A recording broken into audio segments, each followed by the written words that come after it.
이제 4월입니다. 4월은 학생들은 첫 번째 이제 슬럼프를 맞이하는 시기고요.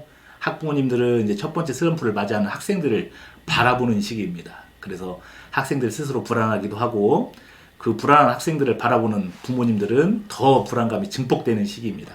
그래서 처음 이 4월 달을 어떻게 지혜롭게 이제 넘겨야 하는지에 대해서 이제 여러 가지 질문들을 받아보고 그에 대해 해결책을 한번 제시해 보고자 합니다. 오늘은 그런 방송을 한번 시작해 보도록 하겠습니다. 이제 4월 중순이 돼가는데 지금 시기에 오는 슬럼프에 대해서 이야기를 해주신다면 1월부터라고 이제 전제를 말씀드렸는데 사실 1월부터 시작한 학생이 있는 게 아니고 2월부터 시작한 학생도 있고 3월부터 시작한 학생도 있고 이제 뭐 4월부터 시작한 학생도 있으니까 근데 뭐 이제 3월이나 4월 시작했는데 슬럼프 온다고 하는 것은 이제 학생들이 공부할 의지가 없는 거고요 사실. 근데 1월부터 시작했는데 지금 슬럼프를 맞이한 학생들은 이게 어떻게 보면 너무나 자연스럽고 당연한 건데 이 학생들에게는 이 경험이 처음이다 보니까 서로 부모님도 그렇고 학생도 그렇고 서로 당황하는 시기지 않을까 싶습니다. 그러면은 학생들이 지금 1월부터 시작했다라고 그 전제 하에 네. 어떤 모습으로 나타나는 게 가장 많을까요? 지금 이제 한 3개월 하다 보면 학생들이 첫 번째가 나타나는 현상인 근데 이것도 좀 구분을 할 필요가 있을 것 같습니다. 그러니까 슬럼프하고 나태함으로 좀 구분하고 싶은데 나태함이란 이제 과거의 습성이 다시 조금 드러나는 시점인 거고 이제 슬럼프라 함은 계속 자기가 열심히 함에도 불구하고 결과가 나오지 않으니 이제 그 속에서 좀 불안감이 나타나거나 아니면 당황스러움 때문에 조금 이제 실제 공부 효율이 나오지 않거나 이렇게 구분되는 것 같고요. 실제 그래서 첫 번째 이제 슬럼프라고 규정됐을 경우에는 책상 앞에서 불안해합니다. 그러니까 분명히 책상 앞에는 앉아 있는데 공부 효과가 나타나지 않는 거죠. 왜냐하면 이 방법이 맞는가 계속 고민하고 있는 거고요. 근데 두 번째 이제 말씀드린 나태함은 아예 책상 앞에 안 앉는 것. 그 친구는 슬럼프를 할 수 없고 그냥 나태함인 것 같습니다.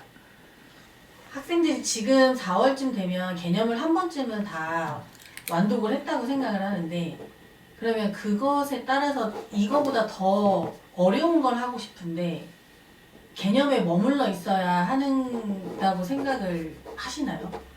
이건 케이스 바이 케이스 아닐까요? 왜 그러냐면 지금 이제 보통의 일반적인 경우에는 한 4월 달 시작되면 개념 1회독이 끝날 때쯤 되는데 그 시작점이 어디냐잖아요.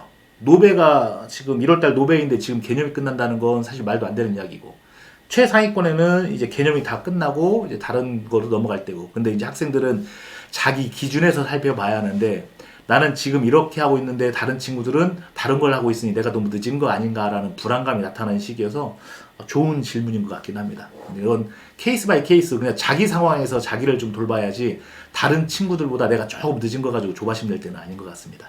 그럼 어려운 걸 넘어가지 않아도 충분히 수능까지는 가져갈 수 있다는 이야기죠? 그럼요. 지금 현재 자기 상황을 잘 오히려 기본 바탕을 잘 다지면 그 다음 단계에서 할 수 있는데 근데 지금 잘 불안한 마음에 기본적인 사항을 잘 다지지 않으면 분명히 이제 6월 이후, 7월 이후 거기서 다시 구멍이 나타날 텐데 그러니까 그러지 말고 수능으로부터 역산해서 지금 자기가 어디까지 올라갈 것이고 그러면 지금 가장 필요한 다른 친구들에게 필요한 게 아니고 나한테 가장 필요한 공부가 무엇인지 집중하는 것이 오히려 더 좋은 방법인 것 같습니다. 아까 나태함을 이야기해 주셨는데 네네. 그 나태함이라는 표현이 우리가 통상적으로는 네네. 그냥 막 늘어져 있고 네네. 막 그냥 그런 거를 상상하게 되는데 네. 그 나태함이라는 게 그것만 포함되는 건 아닌 거죠. 사실 가장 직접적으로 나타난 표현이 그거죠. 이제 보면 전에는 맨 처음에 시작할 때는 학원이 8시 반에 시작한다고 하면 아침에 처음 시작할 때 7시 반까지 가던 친구들이 어느 순간 8시 오고 8시 반 오고 지각하고 이제 점심 먹고 오고 관령 스터디 카페나 뭐 독서실이나 스터디 카페 오는 친구들도 어느 순간 점심 먹고 가고 그래서 어느 순간 자기들이 합리화하잖아요. 자기는 저녁형 인간이라고. 그렇게 합리화하는 유형들이 사실 나태함이죠. 그러니까 우리나라 시험은 정해진 시간 안에 정해진 범위 내에서 얼마나 빨리 자기 지식을 밖으로 정리해서 빼내는가를 테스트하는 시험인데 자기 기준에서 살아가면 이건 조금 위험하지 않을까요? 그러면 그 슬럼프 안에는 이 친구들과의 친분도 들어있긴 하겠네요. 그럼요. 한번 생각해 보시면 지금 이 시점에 최상위권 학생들은 슬럼프가 오지 않습니다. 왜냐하면 슬럼프를 만들 그런 것들을 아예 상황을 만들지 않으니까요.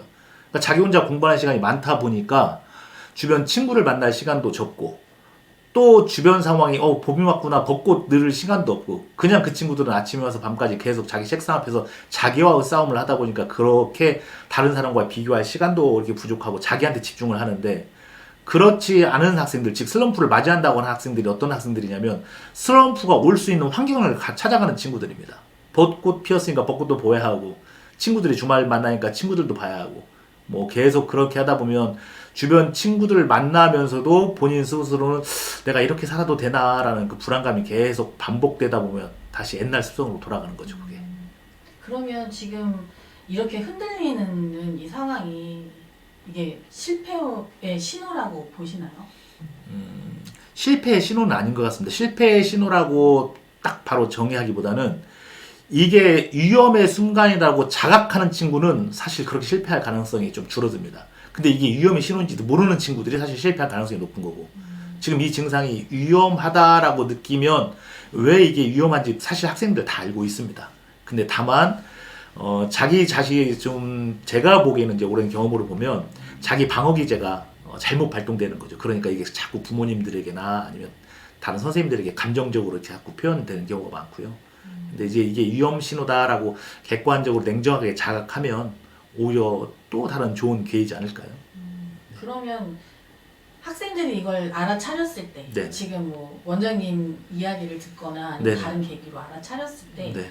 이거를 뭐부터 먼저 해야 돼요? 이 학생들은? 자기가 만약 지금 이 상황을 알아차린다고 생각을 하면 자신의 현재 생활 패턴을 한번 쭉 적어볼 것 같습니다. 저 같으면 아침부터 저녁까지. 그러면 학생들은 이제 보면 이제 불안감을 극복할 때 뭘 더 해야 된다고 생각하는 걸 우선순위에 찾고 뭘 더 좋은 방법을 찾으려고 하는데 어떤 걸 더 하고 더 좋은 방법을 찾는 건 두 번째 순위고 첫 번째는 자기의 생활 패턴과 자기 공부 패턴을 기본 백지에 쭉 적어본 다음에 여기서 나쁜 행동을 뭘 빼야지를 적어오고 그걸 실천하지 않는 것. 그러니까 나쁜 행동을 실천하지 않는 게 그게 첫 번째인 것 같습니다. 근데 학생들 다 알고 있습니다. 표현을 못할 뿐이지.